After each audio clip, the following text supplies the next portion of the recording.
Hello friends, இன்றைக்கி இன்னொரு simple and ஹெல்த்தியான ரெசிபி தாங்க பார்க்க போகிறோம். ஆமாங்க, முட்டைக்கோஸ் அண்ட் கேரட் வச்சு பண்ணுற ரெசிபி தான். எல்லோரும் கேரட் துருவி பொரியல் பண்ணியிருப்போம். ஆனால் எவ்வளோ பேர் முட்டைக்கோஸ் துருவி பொரியல் பண்ணியிருப்போம்னு தெரியாது. இது அந்த மாதிரி ஒரு ரெசிபி தாங்க.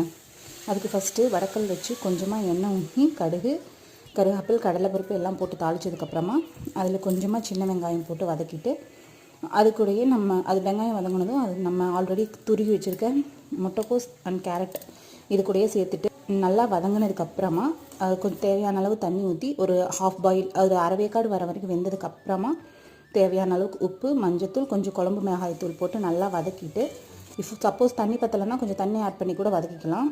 அது நல்லா வதங்கினதுக்கப்புறமா லாஸ்ட்டாக துருவி வச்சுருக்க தேங்காய் சேர்த்து இறக்கணுன்னா சூப்பரான கேபேஜ் அண்ட் கேரட் பொரியல் ரெடி.